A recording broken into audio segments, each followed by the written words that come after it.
I've always been known as that party starter, the turn-up king. And I ain't gonna lie, your boy, I'm a whole vibe out here. And because of that, I've been able to create connections and maintain friendships with some dope people. The barbershop has always been a place where entertaining and educational dialogue takes place. I've been a part of some epic conversations and some full-blown arguments in the shop. So I figured, why not bring some of those conversations to life? So in the words of the legendary Snoop, give me the microphone first, because this is nothing but a thang.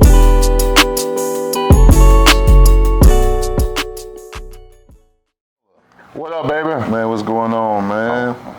Cool in the game, baby. Cool in the game. Man, I'm glad I even was able to get you out here. I remember you're one of the first people that I even told about this little project that I got going on. You know, I remember I showed you this little video of nothing but a thing. You know what I'm saying? The first thing you was like, man, you know you got to have me on there. Listen, if I wasn't your first guest, there's going to be some problems. Hey, well, say less. There you go. So, And I appreciate you shaving me up. Oh, absolutely. It works. I was looking like Beowulf from this motherfucker. It all worked out, man. So let's go ahead and get into the meat and potatoes. Okay, talk to you, boy. Man, so just working with you, I've learned so much, you know, and also being a Miami Hurricane fan. So we've always had that bond. No doubt. You're a three-time national champ. Three-time national champ. You're an author. Author. You got your own cigar. I do. You've been to the Pro Bowl. I have. You got some credentials, man. Oh yeah, and don't forget University of Miami Hall of Fame. You in Miami. There you go. There you 2003. One of the greatest offensive linemen in the history of the school. Come on, man. That's my bad for excluding that. Listen, if I pat myself anymore on the wrist, I'm gonna sprain my arm. No, but I mean, those are credentials that not a lot of people have, man. And well, you know, listen, I'm humbled by it, bro. I'm humbled by it, and you know, today is National Signing Day. And I posted on my my Instagram and my Twitter, you know, because I only played 1 year high school football. Right. So let's talk about that. Yeah, I only played 1 year high school football because, you know, my mom was an educator. Right. And my mom knew ever since middle school that I used to slip and slide and not do my best and still get away with good grades. Right. Man, you know, I was 2.5, 2.7 when I was in middle school. And my mom knew that I had to apply myself in high school. So my mom told me, because I got bigger, because, you know, I went from ninth grade being like 5'10" in ninth grade, but that next summer I was 6'4". Right. So my mom already knew that I was always athletic. Right. You know, I never played organized sports, but I was always out in the street playing street ball, pickup basketball and everything. She knew when I got to high school that I wanted to play sports. So my mom put the credentials on me. She said, listen, you go to high school, you grown and all, but you can't play ball until you get a 3.0. And that didn't happen till... I was like, damn, mama. I was like, 3.0?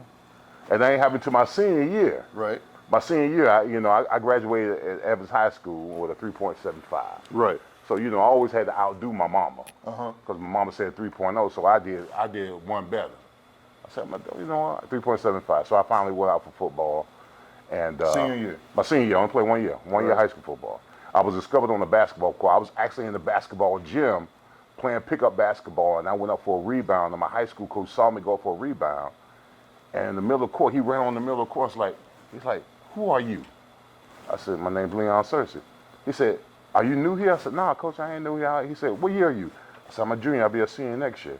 He said, you'll be a senior next year and you ain't never played football? You've been there all that time. I've been all there. He said, you'll be a senior next year and you never play no football? I said, no. He said, you're going out for spring. I was like, all right, okay. And that's how it happened. That's how it happened. So so tell me this, what does, so you went out, you balled out your senior year? I balled out. I balled out my senior year. Well, let me just tell you this. When I went out for spring and I started spring football, I was a third string nose guard, okay? Now, there was a guy, a good friend of mine named Tony McCoy. Now, he was a preseason All-American going into his senior year. Right. And he was playing both ways. So he got hurt. And they threw me, they said, hey, Searcy, go over there and take some reps. And I knew they just threw me over there to throw me over there. Right. When I said, listen, if y'all put me over here at this position, I said, I'm never going to not play at this position. So they put me at right tackle. And by the end of spring, I was starting. You were starting? I was starting.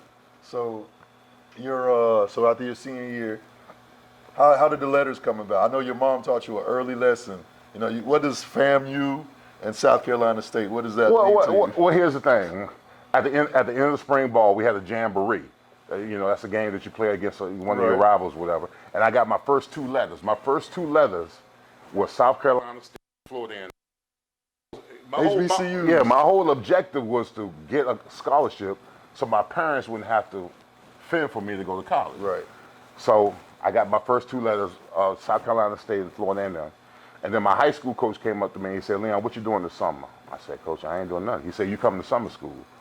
I said, summer school? Back in the day, if you went to summer school, that mean you ain't had no grades, right? You ain't had no grades. I said, Coach, I had 3.75. Why I'm going to summer school? He said, don't ask any questions. Just bring your ass to summer school.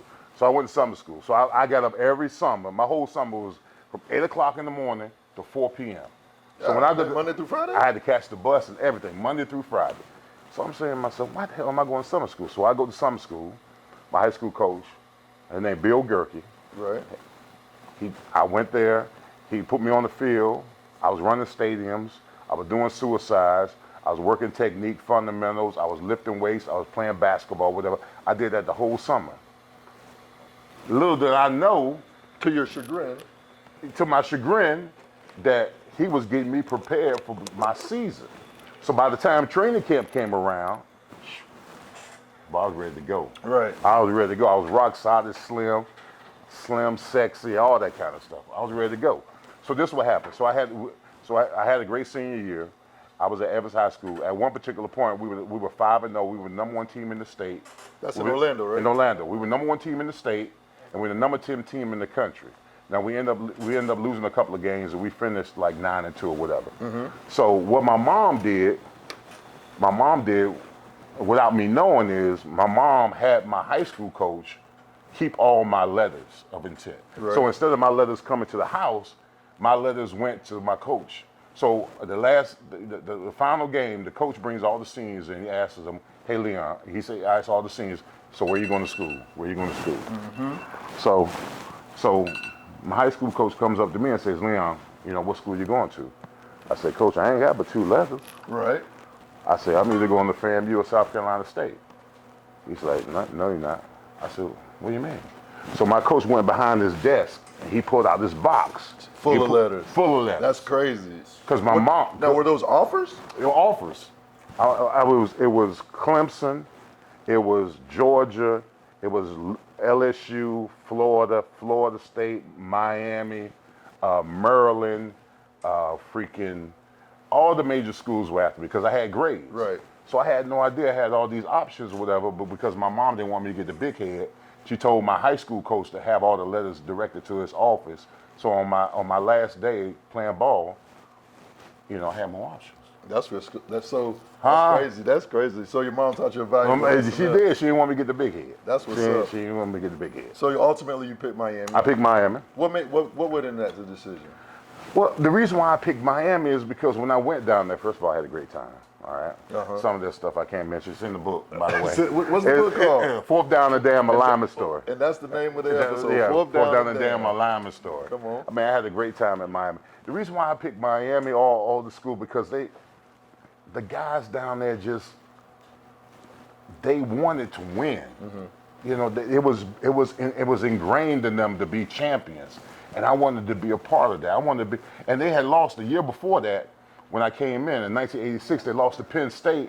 Schnellenberger was the coach, right? No. Jimmy Johnson was the coach. Still there? Yeah, Jimmy was there in 1986. They lost the national championship game to Penn State. So in 1987, when I came in there, they were trying to reload and make another run for it. So I wanted to be a part of that. I wanted to be a part of that winning legacy. And everything about Miami was about winning. Mm-hmm. It was. I went to Florida. I went to Florida State. You went on those visits? I went on those visits. How was the visits, man? All they talked about was Miami. Mm-hmm. Really? That's all they talked about. At other schools? At Florida, Florida State. Wanting to beat Miami? Bruh, all they talked about was Miami this, Miami that. And I said, bro, why would I come to a school that all they talk about is how they can't beat Miami? Right. I said, the hell with that. I said, I want to be on the winning team. Right. I don't want to be on no team that can't beat Miami. So I said, if you can't beat them, join them. So that's why I went to Miami. So you went to Miami. Tell me about so you are a freshman University of Miami's campus. Yeah. How is that? Like, come on, because they just lost the national championship. Yeah. So you come in your freshman year in what, 87. And y'all won the national championship The first year they won the national championship. But were you intricate part of that? Well, I was on the scout team. So the scout team, listen, the scout team was essentially. Scout team could start anywhere in America for any other school. I absolutely agree. At Miami. I absolutely agree. But our scout team, what made me better as a player, as an offensive lineman, is that our scout team had to go up against the #1 defense in the country every day in practice. Right. And it was pressure. Yeah. It was pressured. And if we didn't practice well, I mean, they held us accountable. The best thing, the thing about Miami is that there was never ever a situation where I felt comfortable. Mm-hmm. Never. It was never an atmosphere where you made come. Jimmy Johnson made it that way. Mm-hmm. Jimmy Johnson put pressure on you your scholarship was on the line each and every day you was at Miami. Right. So there was no country club environment. Right. And that's what made me the player that I was, because the constant pressure of being great was synonymous each and every day.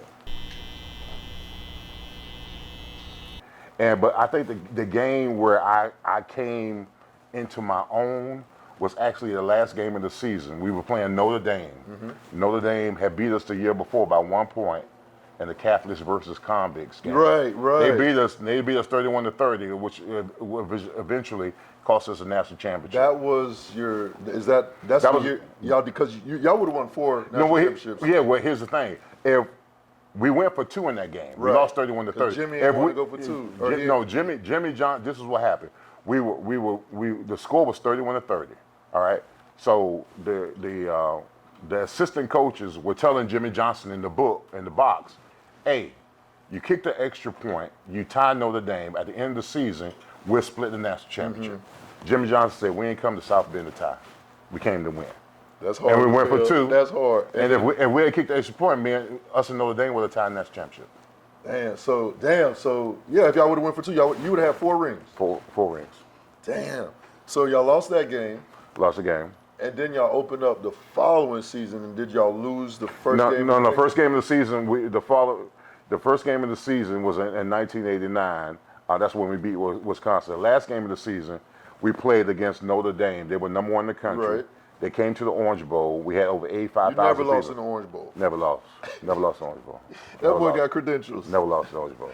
It was a cardinal sin to lose in the Orange Bowl when I played, because you never wanted to be the class that lost in the Orange Bowl. Mm-hmm.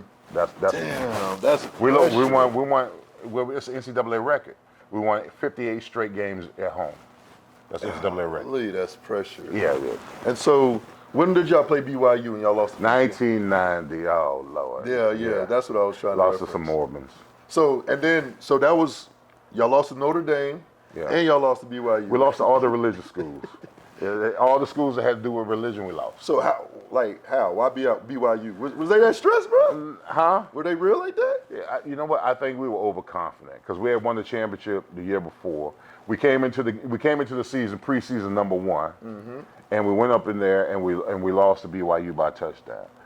Ty Detman won the Heisman Trophy off of us. Mm-hmm. Oh, off of y'all? Yeah, off of y'all. Okay, y'all was that team to beat. Oh yeah. Got you. Mm-hmm.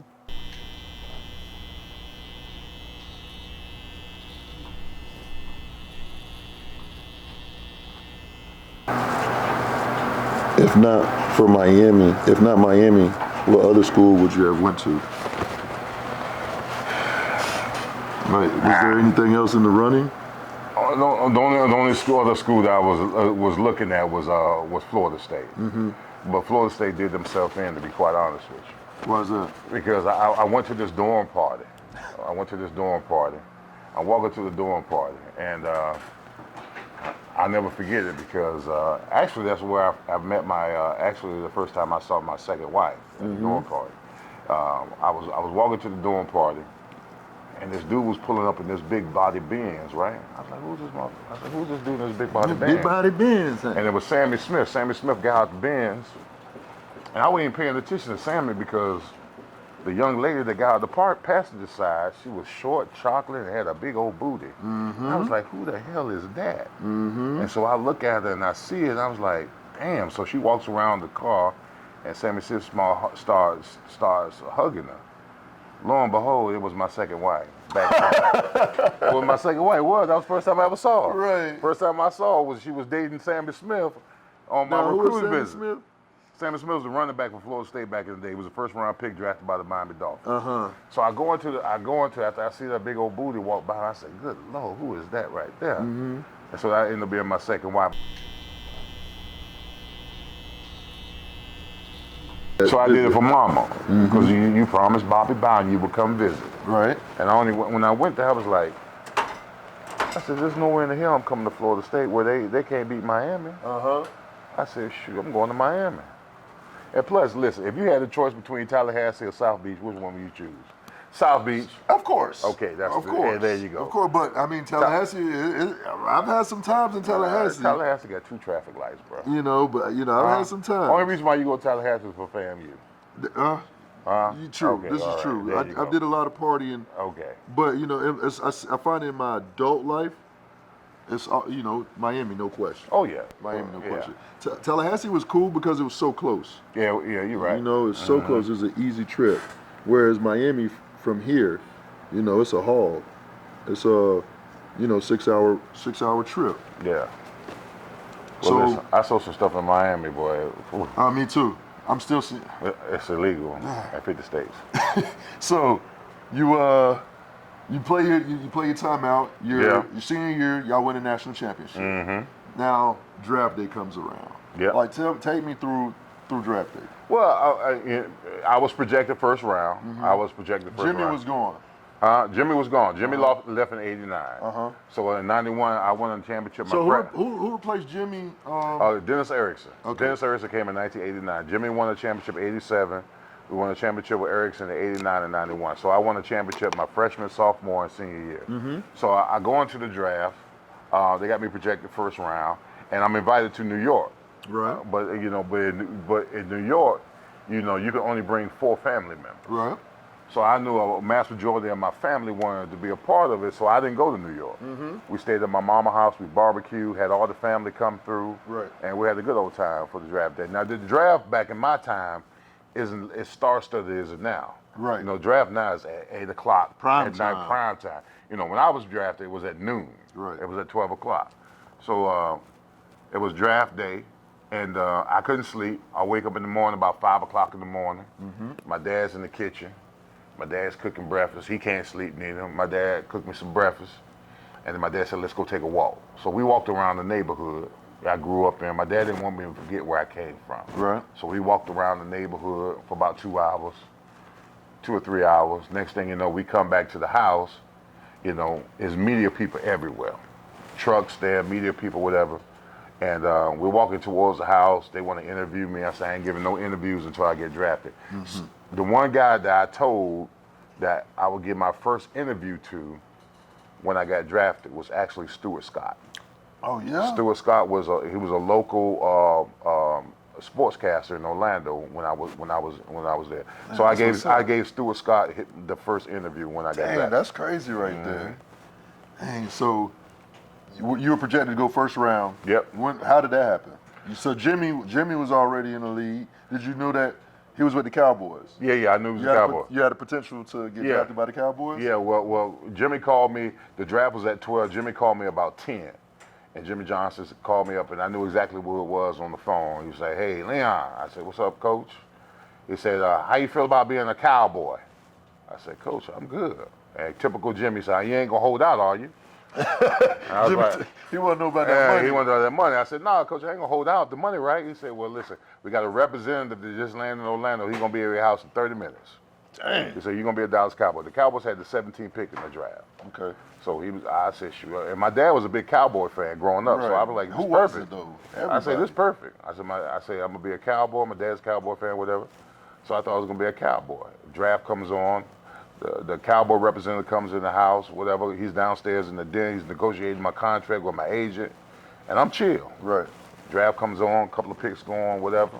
We get to about the 8th pick. I get a phone call. Pittsburgh Steelers. Pittsburgh Steelers said, "Hey, Leon." It's Bill Cowher. He said, "Leon, we got the 11th pick in the draft." He said, "You're going to be a Pittsburgh Steeler."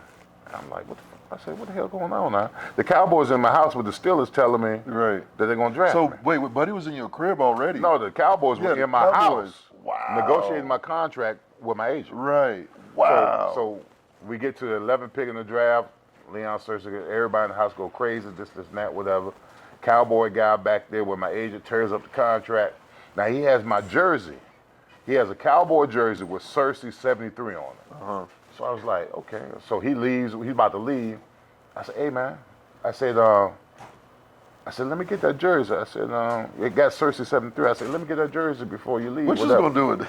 I just wanted the jersey. Right. You know what I'm saying? Right. I just wanted the jersey. So the guy turns around and looks at me and said, listen here, son. He said, you're a Pittsburgh Steeler now. He said, Dallas Cowboy never give a Steeler nothing. Oh, and shit. And he bounced. And I said, I wanted to kick his ass out my house, man. That's what he said to me. Man. He said, a Cowboy never give a Steeler nothing. That's what he said. Damn. So did you really want to play for Jimmy? Bro, at that particular point, dog, I just wanted to get drafted. It didn't matter. Now, you played for Jimmy. You played for Cowher. I played for Jimmy. I played for Cowher. I played for Coughlin. And you played for Tom Coughlin. Tom Coughlin. Those are some big-ass names. Big-time names, yeah. But you said that Jimmy was your best Jimmy was coach. my best coach because Jimmy taught me how to be a champion early on. He taught me how to be a champion. In Miami, bro, I don't think people can really understand the stress that was on me every freaking day.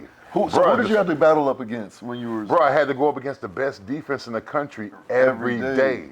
Man. You didn't have no choice but to get better. And I hated my defense. The reason why I became the player that I was at Miami is because I absolutely, positively hated our defense. Because one, they were good.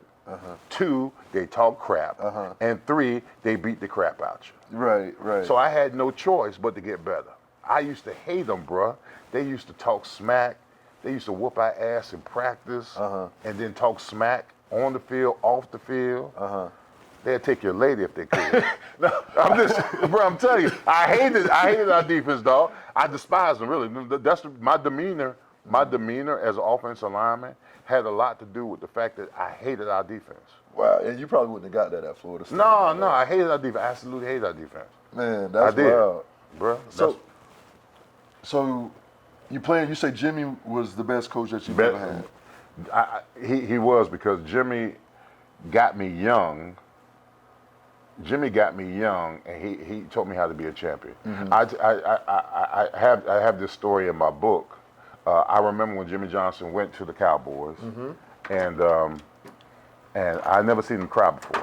First time I ever seen Jimmy Johnson cry. Only time I ever seen Jimmy Johnson cry is when he said he was leaving the Miami Hurricanes, going to Dallas Cowboys. Yeah. So one day I'm going to academics. Jimmy Johnson's already left. I'm going to academics to get my schedule for the spring. And I walk up in the academics to get my schedule, and I walk down the hall, and Jimmy Johnson's walking down the hall. And Jimmy was the type of guy who, if he ain't speak to you, you ain't speak to him. All right? Right. So I'm walking down the hall, and Jimmy Johnson's walking down the other way of the hall, and Jimmy Johnson says, Leon, come in. So we go into the study hall room. All the kids in there studying. Whenever Jimmy told everybody to get out the room. All right? They were studying, so he said, hey, y'all need to leave. So Jimmy Johnson get all about, and this is in my book. Fourth down and dime alignment story. So I'm in the room by myself with Jimmy Johnson. Right. Jimmy Johnson looks at me and said, Leon, he said, I'm going to the Dallas Cowboys. I said, yes, I understand, coach. He said, Leon, let me tell you something. He said, if you don't leave here as the best offensive lineman in the history of the school, you let down yourself, you let down your parents, you let down your teammates, and you let down this university. And he left. That's what he said to me, bro. And I hadn't played her down yet. Bro. He had a lot of, he saw a lot. He saw something in me, bro. But he told me if I didn't leave as the best offensive lineman in the history of school, I let down myself, my parents, my teammates, and the university. Now, and he left. Till this day, you consider the best offensive lineman. Absolutely. That's huge. Yeah. Because there's some names that came through the U. Oh yeah, there's some great names came through the U. You know, some great names came through. So you get drafted by the Pittsburgh Steelers. So Florida boy in Pittsburgh. Cold as hell, bro. What were you expecting? Oh, I was, going to the Pittsburgh Steelers, man, was like, It was a dream come true, bro. I mean, you go to a organization that's rich in tradition, that's rich in winning championships, and the level of excellence was so high, just like Miami. I mean, every day I used to go to work, I used to walk through the lobby and see them Lombardis right in front of me. Right. So I understood the expectations of being a Steeler, just like where I was at Miami. And I embraced the pressure. I wanted it because I was used to it. I went to Miami. Right. Yeah, so I love being a Steeler. So, all right, then, so you did 4 years as a Steeler. I did 4 years. And also something that people don't know is you played 11 seasons. You made the playoffs every year? I've never had a losing season in my whole career. Ooh, until you joined the commentary team for the Jacksonville show. But that's another story. Exactly. So you've never had a losing season, been to the playoffs every year. I never had a losing season in high school, college, or my professional career. Golly, boy, you spoiled, Tell me about it. So, all right, you played how many seasons in Pittsburgh? I played 4 years. I played 4 years in Pittsburgh. And that's why you say you were born a Steeler, but you I tell raised a people, Jaguar. I born a Steeler, raised a Jaguar. Now, why exactly? Because I mean, the Steelers drafted me, Right. but the Jaguars, the mass majority of my success as an offensive lineman is attributed to Jacksonville. Most of my success as offensive lineman. I mean, yeah, I had some great years in Pittsburgh. We went to the Super Bowl, won division titles, but my name recognition didn't really come about until I came to Jacksonville. I know, like I bring this up a lot with my brother, with Cliff, playing in the league. And one of the stories I love hearing him tell is like the rookie dinners.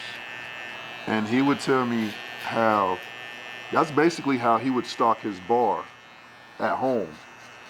So they get a first round rookie, they go out to a restaurant and basically, they ordering. They got me, bro. Yeah, so They got me real good. So Cliff is like, Cliff asked for the tab. The tab is like, I don't know, 10, 12 bands. Cliff's like, oh hell no, run this shit back. Y'all gotta run this thing up more. So at this point, Cliff's, now he's ordering like bottles of like Dom Perignon, Ace of Spades. He's ordering all this stuff till the tab gets to like, I don't know, something crazy. And basically that's how he stacks his bar. But he also got two for his rookie meal. So tell me about yours, with you being a first rounder. Tell me about that. Well, I had to take out all the offensive linemen and the trainers, and we went to this restaurant called the Top of the Triangle. It was a 5-star restaurant overlooking the city. All right, we had a table for 20, and everybody had lobster, steak, and Dom Perignon, shots, cigars. I had to pay for limos, and I had to pay for the strip club. All right, now I ain't they ain't hit me up for like 10 bands, but they hit me up for about 8. It's different then though. Eight bands is a lot of money. It's 1992. 8 bands is still 8 bands. And I knew it was coming, but it was all good. It was all good. I mean, they drank and smoked on me, and I had to get them back though. Of course. Me being from Miami. The king that I am. So they got me for 8 bands. So a week later, after we do the O-line party, the Pittsburgh Steelers had this tradition, where first round picks had to bring donuts, for all the players on Friday before the game, right? Right. So I was cool with that. They came up to me and they said, Leon, you got to bring the donuts and everything like that. Now I was sitting in my locker, and I'll never forget it. Rod Woodson, who's a Hall of Famer. Right. Pretty Rick is what we call him. All right, Pretty Rick is what we call him. Because you were light skinned? Oh, light skinned. Light skinned. He was like Elder Bar. But He was raw, we call him Pretty Ricky. So Rod Woodson comes up to me and he has his own list of his donuts that he wants. And instead of just giving me the list, he throws the list at me. He said, hey, Rook, make sure you get my list right. And the list hit me on the chest. I said, wait a minute now. I said, is he trying me? Being from Miami. I said, he trying me, right? So that was on Thursday. So I went to Dunkin' Donuts, and I got 14 dozen donuts. I put the donuts in the locker room, whatever, and I went in the training room to get tape. everybody all excited because, you know, there's donuts and everything. So all the guys coming there and donuts and stuff, and they looking through the box. I got them 14 powdered white donuts with no milk. Was that on his list though? Hell no, it wasn't on this list. I know powdered white is the one donut that you do not like, and you don't like it, and if you ain't got milk, so I got 14 dozen powdered white donuts. So I'm in there getting taped. The guys coming there thinking they was gonna get some glazed donuts. They coming there, some guys were pissed, some guys laughing at me. They thought it was funny. Like, Searcy, you crazy. So there's this one particular coach, you know, he was a coach with Chuck Noll back in the day. His name was Dick Hope. He was a running back coach, right? So I'm getting taped. Running back coach coming there and says, Leon, you think you're funny, huh? He said, if Mean Joe Green. He said, if Joe Green was here, he'll snatch your ass off that table and make you go get some donuts. And I said to him, well, he ain't here, so have a donut and a smile. And that motherfucker leaped at me, bro. The coach ain't but this big. He leaped at me like he was gonna do something. So after practice, Bill Cabo called me in his office. He said, Leon. He said, come in the office. He said, Leon. He said, Leon, you're new here. He said, they got a rich tradition here in Pittsburgh. He said, Leon, if you don't have to create any waves, he said, just make sure you have the donuts next week. The right door. I said, all right, coach. I said, you know, but I had to make a statement. Right. You know, I'm from Miami now. I don't play that kind of shit. You gonna throw the list at me? Tell me. So I had to push the button. But you know, that was my donut story. Let's take it back to college real quick. Because back when you were playing at the University of Miami, y'all was like winning. Y'all was that deal. Y'all were like the rock stars. Now, did you take advantage of that? Like when y'all was going out, like getting into the clubs? Did I? Yeah? Oh my God. Bro, if you won in Miami back in those days, you had the key to the city, bro. I told you I took a pay cut to go to the NFL when I was Yeah. Bro, listen, I'm going to tell you, of all the stuff we did, there was nothing more gratifying. It was two things that was nothing more gratifying. Right. One, Uncle Luke Skywalker had this club on South Beach called Luke's on South Beach. So Luke, you know, a lot of people don't know this. Luke used to bet the other rappers in hip hop. He used to make his money off of betting other rappers on games we had to play. Cause he knew that y'all would win. So he knew it was a joint. So every time when we won big games, Luke used to send, and I hope, you know, I know this. I hope this is a statute of limitations, so no NCAA violation. But Luke used to send limos to our dorm rooms. All right. So he used to send limos to our dorm rooms. We used to get in the limos. We used to go to Luke's on South Beach, and all we had to do was show our cane card. Which is like a player's card. Yeah, we used to show our cane card to get in. And bro, when I tell you that it was Miami Dolphin players in line waiting to get in Luke's club, and we used to hop out the limo and get in the club, oh, that was beautiful. Man. Now the second thing, the other perk that we had was that we used to frequent this strip club in Miami called the Rolex.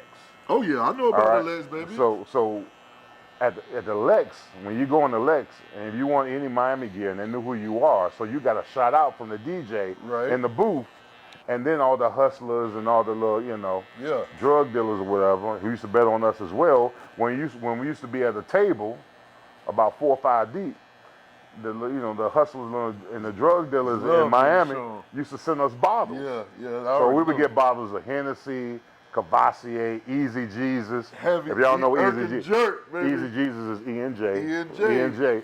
So we used to get bottles when we used to go on the Rolex, when we used to go on there. So those were some of the perks that I enjoyed when I was in Miami. Right, Listen, we had the key to the city, bro. I couldn't imagine. Bro, if you win in Miami, you cannot do no wrong. I can't imagine being in Miami when Uncle Luke was out there. Bruh. Listen, if you won in Miami, when I was playing, bro, you could do no wrong. I couldn't imagine. Bro. Like they say, what was? Well, there was a barbershop, and this dude, was in the hood. And anytime I used to walk in the barbershop, he used to give me a chair. Hey, Searcy up next. Boy, we lost to BYU, and I walked up in the barbershop to get a cut. That joker told me to sit in line. Ain't no perks. I said, well, what's wrong, bro?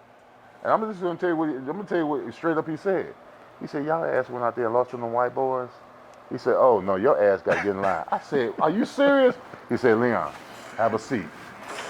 Cause y'all lost to BYU. Yes, that's exactly what he said. The truth hurts. My barber said, hey. I said, hey, bro, I can't remember his name. I said, hey, man, come here to get a cut. He said, okay, have a seat. I said, have a seat? Have a seat. I said, bro, what are you talking about? He said, y'all ass went up there and lost to the white boys at BYU. Your ass is not. I said, are you serious? Have a seat, sirs. I said, well, damn. They took that L serious. They took that L serious, bro. I said, well, damn. So after your time in Pittsburgh, did you get traded to Jacksonville or you signed? No. I was a free agent. Okay. We played. I was a free. We played in the Super Bowl 30 against the Cowboys. We lost 27-17. Right. And I didn't sign an extension with the Steelers because they didn't offer me enough money. Money talk, bullshit walk. So the Steelers always they just felt that they won't be able to have me either way. So I bet on black because they didn't offer me enough money at the beginning of the season. I said, you know what, I'm gonna have a Pro Bowl season, and whatever they offer me, that's gonna be double. So I bet on black, and I had a All Pro season, and we went to the Super Bowl, and they offered me enough money, and then Jacksonville came to the table, and initially when my agent told me that Jacksonville was interested in me, how'd you feel about that? I'm gonna tell you exactly what I said. My agent said, I said, what teams out there want me? He said, Jacksonville wants you to come and take a visit. I said, Jacksonville? I said, they suck. And they did suck. They were 4-12. I was like, listen, I'm going from a Super Bowl team to a team that's 4-12. And my agent's like, hey, Leon, just go down there or whatever. They sold me a dream. But, I wanted to be back in Florida. Right. I wanted to be back in Florida for sure. So now, just because you're a Florida boy, or were you thinking because I'm a Florida boy? State tax, Florida boy, wanted to be back in Florida. I love being a Steeler, but I wanted to get back. I wanted to be back in Florida. Okay. And it was Miami. The Dolphins wanted me. I knew that Miami would corrupt me, so I didn't want to go to the Dolphins. Man, I ain't go back. I didn't want to go back. Story about that I didn't want to go back to Miami. Go ahead. So Jacksonville was on the table, and I chose the Jaguars. So now you come to Jacksonville. So what year was that? That was 1996. 96. By 99, y'all turned the Jags into a household name. Man, listen. Oh yeah. And you played basically with some people say is the best left tackle ever, Anthony Baselli. Yeah. Just tell me a little bit about just playing with Baselli and Freddie T. Tell me about that. Well, I tell you this, bro. I didn't realize. You don't realize how great the guys you play with until after you finish playing with. Because you're in the locker room, you look at Freddie T, you look at Baselli, you look at Keenan, you look at Jimmy, you look at Brackens, you look at Hardy, and they're just your boys. I hear that boy throw some parties. That boy Kevin Hardy. I don't even want to tell you about the Kevin Hardy stuff. Anyway. But you don't realize how blessed you were to be a part of being around so much greatness until your career's over with. Because when you're in the locker room, they're just your boys. They're just your boys. Right. But when I look back at it now, and I appreciate the guys that I played with, man, because I was blessed to play with some of the great of all-time greats. Even when I was with the Steelers. I mean, when I was with the Steelers, I played with Greg Lloyd, Kevin Green, Levon Kirkland, Chad Brown, Damani Dawson. I mean, I played Carnell Lake, Rod Woodson. Yeah. I mean, you don't realize it until your career's over is how blessed you were to play with so many great players.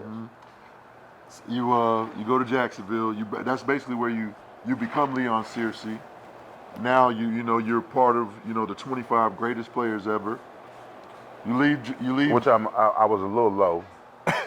You thought you should be a little. I was 14. I should have been top 10, but that's another story. That's another story. That's another story. That's okay. But I'm grateful for being on the top 25 list. Absolutely. Yeah. I mean, it's still an accomplishment. However, you feel like you were jumped. Hey, you know, it is what it is. Yeah. So you then you go to Baltimore. Oh my God. Well, how was that experience? Yeah, it wasn't a great experience. Outside of me and my boy Ray Lewis, who's my boy, love him 100 grand and all. I remember the first time I went to the I was going to the weight room, and I remember that Ray had just won the Super Bowl MVP. Now, if anybody had an opportunity to be slack, it was him. Right. But I remember my first day reporting to camp. Ray Lewis was in the lot. He was in the parking lot at 5 o'clock in the morning. I was there at 5:30. I pull up, and Ray Lewis is the only car in there. And I pull up, and I see Ray in the truck, and Ray's like, "Hey, family," because in Miami we call each other family. Right. He said, "Family, you ready to win another one?" I said, "Hell yeah, I'm ready to win another one." But the reason why I'm mentioning that is because he was a Super Bowl MVP. He had just won the Super Bowl. He had every reason to be lack. Right. But that's not in his spirit. Ray is a born champion. He thrives off of being successful. Right. So he was the first guy in the parking lot the year after they won the Super Bowl, which means he was dedicated to winning another one. Different, man. Oh, he's a different beast, bro. Uh-huh.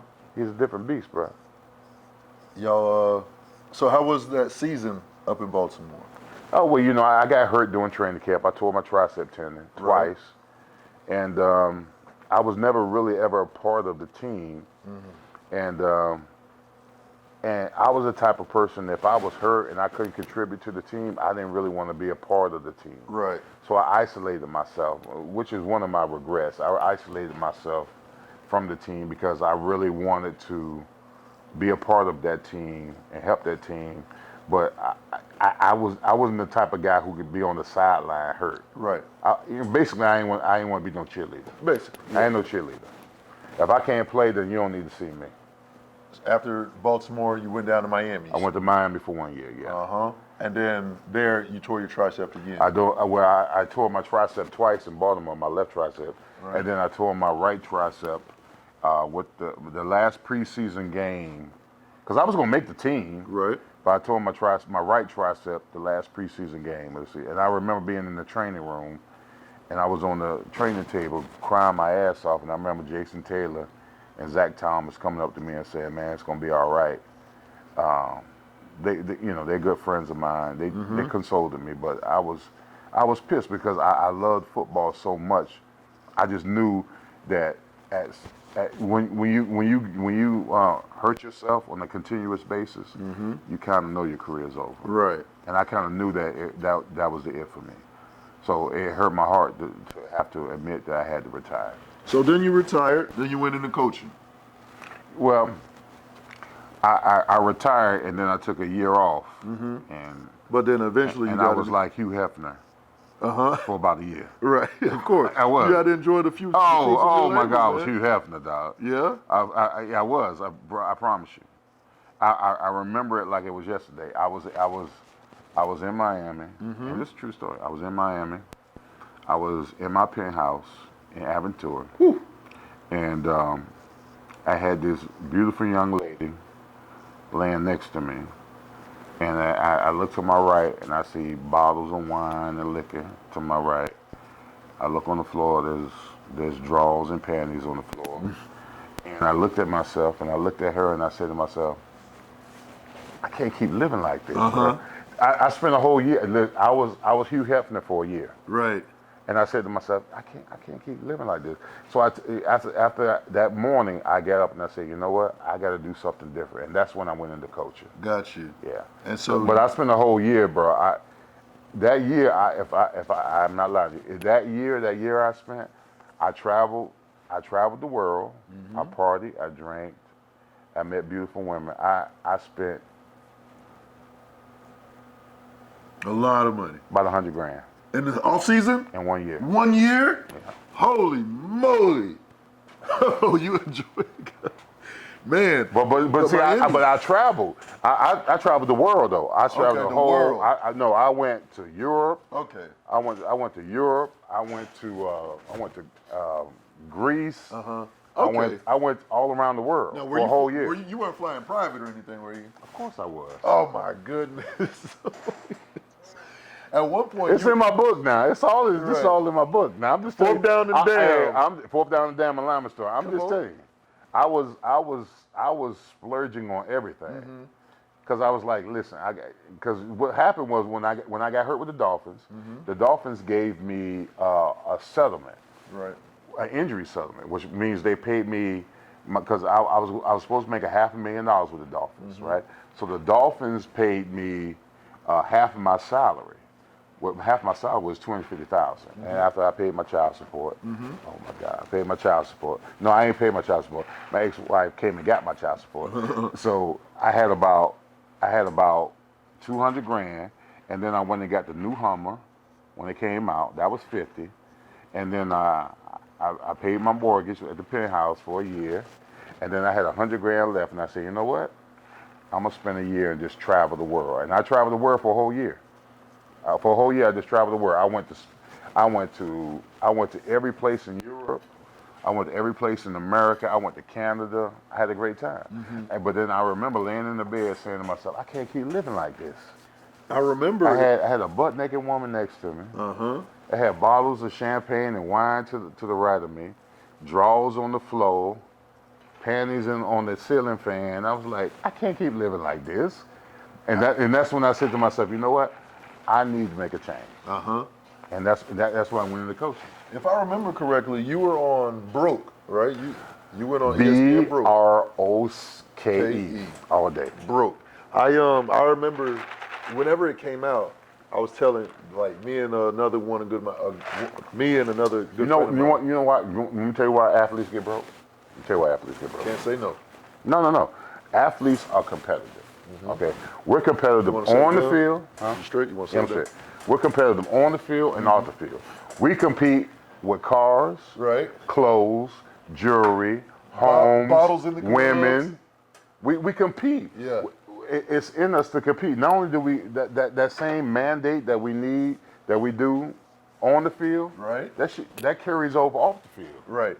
So if you competing against the car, clothes, jewelry, home, women, club. Who can spend the most money in the club? The strip club, clothes. So that's the reason why players get broke, because they're trying to impress people that don't give a damn about them. Right. That's the reason why they go broke. And that's another reason why I did my book because it was therapeutic for me. But also I did my book because I wanted to be a cautionary tale about making the right choices in life. That you ain't got to impress nobody. So is that one of the main? That's one of the main themes. Lessons. The main theme in my book is don't be yourself. I tell people when in my book, I tell people all the time in my book, I was always out of character. I was never who I really was because I was always projecting myself as something that I wasn't. I was no womanizer. I wasn't flamboyant or any of that kind of stuff. But I thought because that came along with the territory of being an NFL player. So I played that role. And I just tell guys now that, bro, just be yourself. You ain't got to impress nobody. And I tell guys to put money away like the next game is going to be your last one. Right. Yeah, save your money. What was one of the worst investments that you've made, or? Oh my God. What was my wives? Oh no, I'm just joking. no shit. Yeah, they hit me up for child support. I don't want to hear. The worst investment I ever made. I sure hope my ex-wives don't watch this. But listen. I love both of my wives. Right. All right. They gave me beautiful children. I love them. My first wife gave me my 2 daughters. My second wife gave me my son. I love them. But I was never. I was a great father, but I was a terrible husband. Yeah. Terrible husband. I was never. I got married because I thought it was the right thing to do. I didn't get married for the right reason, and I wasn't prepared to be a husband to any of my wives. So I failed them in that sense, because they wanted me to be their husband, but I was never equipped to be their husband. You know what I'm saying? So. Right. So then you retired. You coached for 2 years. No, I coached for 4 years. Oh, you coached all 4 years at FIU? Yeah, I coached 4 years. At Okay. FIU. How was that? How was that experience? I love coaching. I hated recruiting. Oh, you had to do all of that? Oh yeah, I hated recruiting. And you got to remember when I coached at FIU. FIU was Division II. The reason why we went Division I is for money. Right. But we was never ready to go Division I. But we needed the money. Right. And we didn't have the resources to recruit. So a mass majority of the time, I was on the road, traveling, hotel, food, and at my expense. Right. And then I had to wait 3 months to get reimbursed. And God. I had to wait 3 months to get reimbursed, bro. I had to go from Jacksonville because we couldn't recruit anything out of Florida because we weren't big enough. Right. So my area was Jacksonville, Orlando, and Palatka. Right. I mean, South Florida. Right. So, but we weren't equipped to compete with everything. So a lot of the stuff I had to come out of pocket myself. But I love coaching. Right. I love mentoring young men. I love mentoring young men. But the recruiting process was a grind. And also, I'm not a big fan of kissing kids' asses. Mm-hmm. I'm not. Right. I mean, I don't want to tell you how great you are. I mean, I don't have a problem with it. Right. But, me having to coddle you, I'm not a big fan. Move. No, it's not my move. Not my move. But I love coaching. I absolutely love coaching. Uh-huh. And I do a lot of that now. I mentor to a lot of high school and college kids now because, I mean, that's my passion. Coached for 4 years. Yeah, I coached from, I coached 2004, 3 years. 2004, 5, and 6. I got fired by my former teammate of mine in 2007. And that's in the book, right? Mario Cristobal fired me. and I raised Mario Cristobal. I raised him from a pup at Miami. And he fired you. And he fired me. That's a tragedy. Now, Hey, do y'all still have a relationship? Oh, we cool now. Yeah, but I raised him. I raised him from a puppy. And the man had the audacity. And he fired me because he knew I wasn't gonna be no yes man. Got you. That's why he fired me. But it's all good. He's doing an outstanding job at Oregon right now. Oh, he's at Oregon now? Yeah, he's head coach at Oregon. Could you see yourself coaching out of state? No. No. No, I don't want to. Now, do you eventually want to get back into coaching? I do not. No. Nah, it cuts in my cigar, but it's cuts into my cigar time. Huh. Now, I love my leisure time too much, bro. Yeah.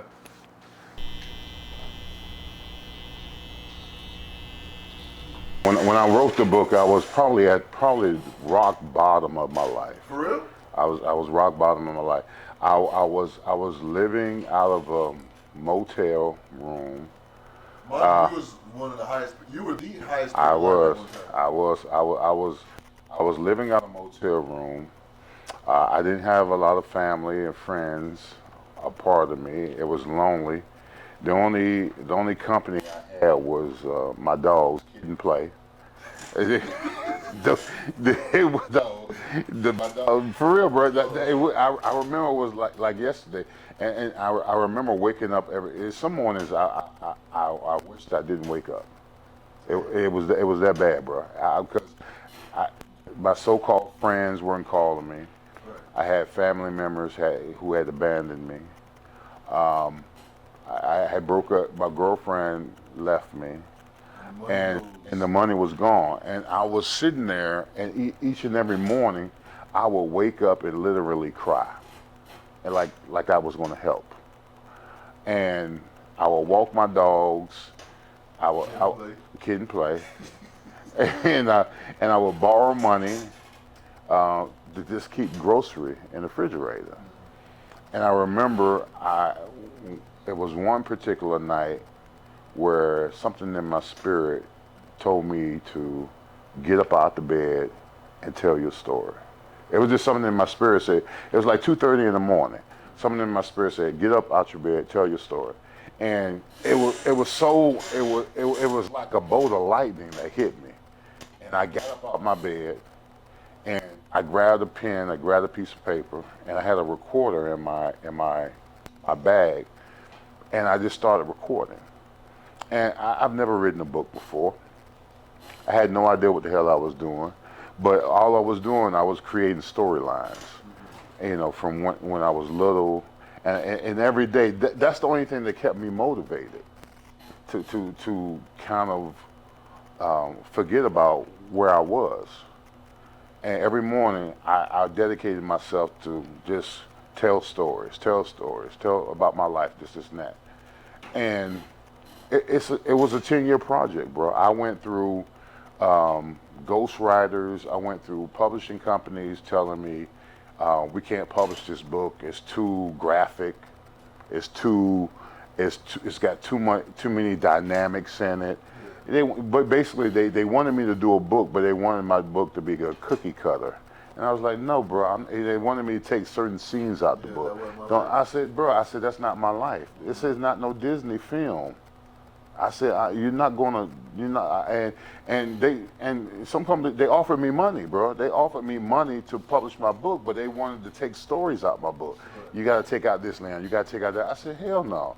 And I turned down the money. I turned down publishing companies wanting me to publish my book, but they wanted to publish it at their expense, not at mine. I said, bro, I don't care how much money you offering me. I said, I want my book to be authentic. It's my life. You can't, my life was PG-13, maybe R, and you want to make it G. I said that's not my life. So I went through the process of years and years of just the book just sitting on the shelf until I found the right people that read my book and was like, Leon, this book is outstanding. We got to publish it. And then because I believe everything is in divine timing. You know, sometimes you miss out on your blessing trying to worry about how it's going to come about. Don't worry about it. In divine time, it's going to happen.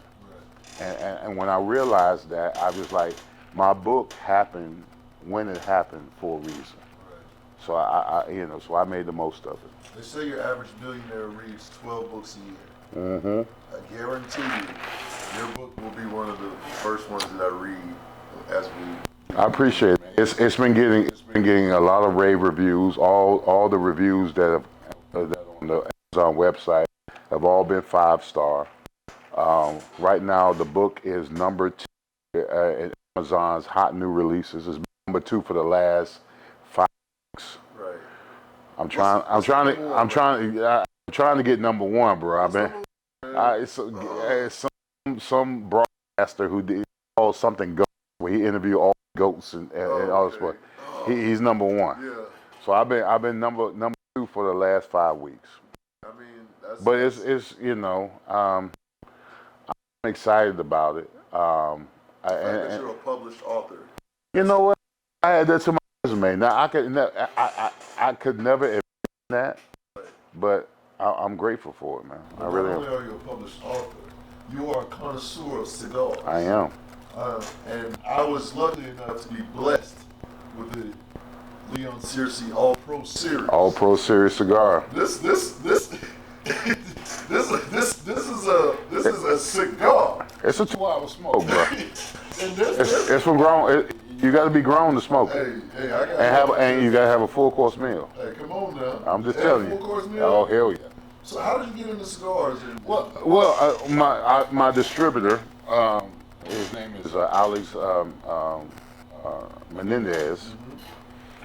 His distribution is in Miami. It's called American Cigar Company. Mm-hmm. And I met Alex about 5 years ago at a tailgate at my University of Miami game. And because there's this area we call Hurricane Row, where all the former players park at. So I was going down Hurricane Row, going to different tents and whatever. And I ran into Alex about 5 years ago. And he said, hey, do you smoke cigars? And I was like, nah, not really, I don't smoke cigars. He said, well, try it. It was his stick. And I just like the effervescence of smoking cigars. Effervescence. That's our University of Miami education. And so I smoked it, and I enjoyed it, and I enjoyed the camaraderie that comes along with smoking. The smoking, the drinking, the storytelling, all that kind of stuff. And then me and my business partner, Howard Gums, we told Alex about 3 years ago, we was like, hey man, you know, we think about doing our own cigar. And I was like, listen, I'm not gonna do no fly-by-night cigars. He said, if you're serious about it, you need to come to Nicaragua with my plant, and you need to understand every aspect about cigars. Really? So we went. To Nicaragua? With the Nicaragua, the leaves, the blends, the binders, the rolling, the textures, everything about it. And I smoked about 30 cigars, bro. I smoked about 30 cigars. And I came up with like 8 cigars from best to least. And then that cigar is the #1 cigar that I picked out right there. So I'm not one of these athletes, because there's a lot of athletes, I don't want to say any names. Right. A lot of name brand cigar companies give an athlete a boatload of money. Right. To put their name on the cigar, and they don't even smoke. They don't even smoke the cigar. Exactly. So that cigar right there that you have in your hand right now is, I smoke that cigar because that's my cigar. Right. I handpicked that Now, one. are there different types of? Well, right now that's the name of the cigar is Leon Searcy All Pro Series cigar, which means that's the #1 series. Oh. We're going to have more cigars coming out next year, but that's the #1 series right now. Now, how can people get the cigar? If you want to get the cigar, you can go. My business partner's his website is howardgcigars.com. You can get. We got 3 cigars out. We got the Leon Searcy All Pro Series cigars. We got the cigar called the Black Moses, and we got the cigar called the Magic Stick. All right, so that's our 3 cigars. All right. All Pro Series, Yes, sir. Black Moses, Come on. and the Magic Stick. Ooh. Man, that's what's up. So you got. Now you interpret that how you want to. So shoot, you got the cigars in the book. Like I said, the book is. I'm very interested because I want to know more. You know, about. I know I could, you know, pick your brain all day, but also want to support. You know, so I appreciate that, bro. I definitely want to get the book. I'm definitely going. Well, right now, the book is available on Amazon for Kindle and paperback. Now, the beginning of next year, I'm going to be doing the audio book of that chapter, or when I'm reading, because I can be a little bit more, you know, engaging on it, and then instead of me just reading. And then next year, this summer, what's crazy is that my second book is going to be a children's book of my life and times growing up in Washington, D.C. In D.C. Right, that's what's up, man. Well, bro, I appreciate you for coming through and rocking with me on Nothing But a Heat thing, man. Like I said, I'm gonna continue to support. I'm glad I get to see you every day at work, and you know, it's just bigger and better things from here, man. I appreciate you, bro. I appreciate you, big dog. Absolutely. All day. What's up, baby? Until Until next time. We out.